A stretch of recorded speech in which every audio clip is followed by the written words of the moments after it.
Power, scandal, revenge, and an alleged assassination attempt. One woman dared to challenge Nigeria's Senate President and paid the price. Suspended, silenced, and now she's facing criminal charges. But Natasha Akpoti didn't back down. This isn't just a legal battle. This is a war for truth in the heart of Africa's largest democracy.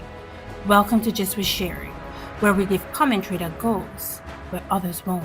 If you think Nigerian politics is just local drama, think again. This case has implications for women in power all over the world. Natasha Akpoti is a Nigerian senator representing Kogi Central.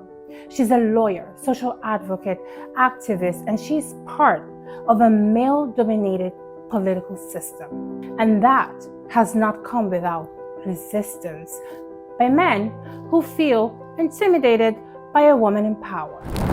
It all started in December 2023.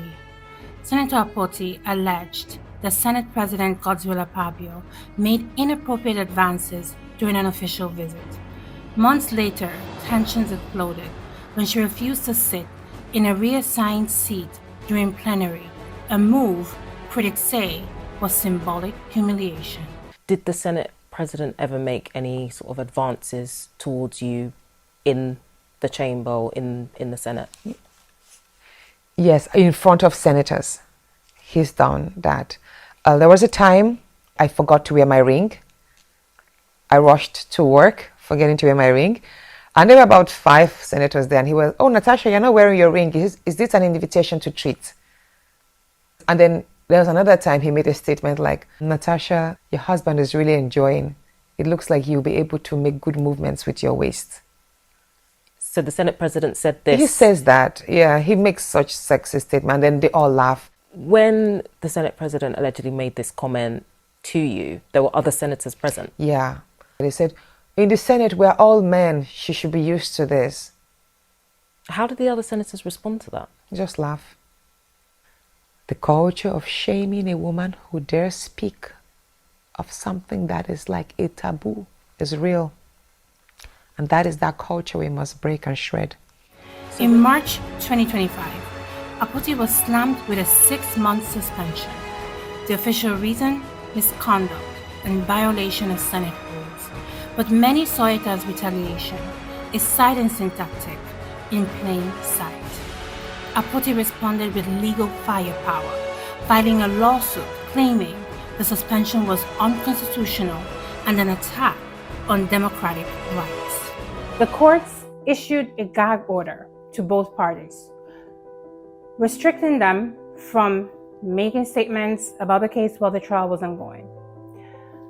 Natasha, however, went on her Facebook and made a post, a very satirical kind of apology. Basically, it wasn't a real apology. She was kind of mocking Akpabio in the apology. And as a result of that, she was fined 5 million naira, which is about $3,000 thereabout, for contempt by the courts.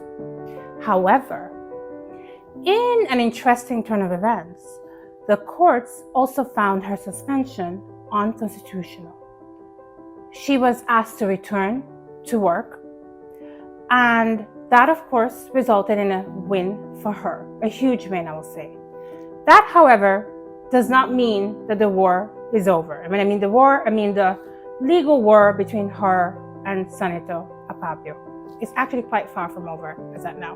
You see, for me, when I think about this case, which I've been following right from the beginning, what I really think is that Senator Natasha's only crime is being part of a political system that is male-dominated and does not value women.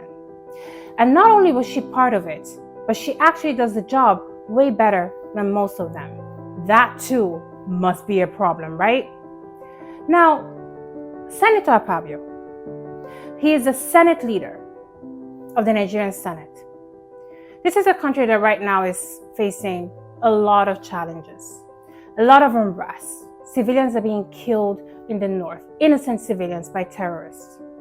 We have an economy that is basically on free fall. We have inflation that is at an all-time high. Can you tell me why the Senate leader of Nigeria cannot find time to actually address the issues facing Nigeria, facing his constituents, and instead, allegedly, has time to be harassing women? Does he have nothing better to do? What is the purpose of having a Senate leader if he doesn't even know what his job is? What is the purpose of having a Senate leader that has absolutely no idea what it means to be morally upright? Because let me tell you something, this case it's embarrassing. It's embarrassing that a Senate president allegedly would be harassing women in the Senate instead of doing the job that he was voted in to do. Senator Natasha is a democratically elected senator. She was put in there by her constituents to represent them. So you have to respect that. You have to respect her constituents that put her there. But no, that is too much to ask from the Senate President of Nigeria. Way too much.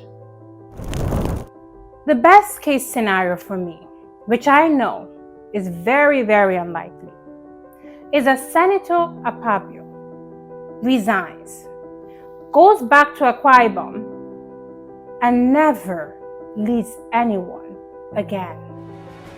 Just weeks after the court ruling, the Nigerian government filed criminal defamation charges against Akpoti. In an April live stream, she accused Akpabio and former Kogi Governor Yaya Bello of plotting to assassinate her. Now she could face jail time, and Akpoti's not backing down. She's countering with 100 billion naira lawsuit, which is about $67 million, against Akpabio and his aide for defamation, claiming they tried to destroy her career. She wants a retraction, a public apology, and enough compensation to make a national statement. Akpoti is expected to resume Senate duties, but with the criminal trial looming and the civil case heating up, Nigeria and the world is watching. This isn't just Nigerian politics. This is about women fighting back in halls of power. This is about watching and seeing if democracy can stand when the powerful are fighting it. That's what this case is about. I really want to hear your thoughts on this. Is Senator Natasha right, in your opinion? Is she just playing with fire? Is she a political disruptor?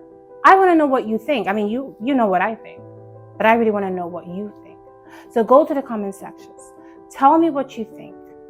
And don't forget to like, share, and subscribe, because over here, we keep you updated with stories that over there they don't want you to hear. So come right back.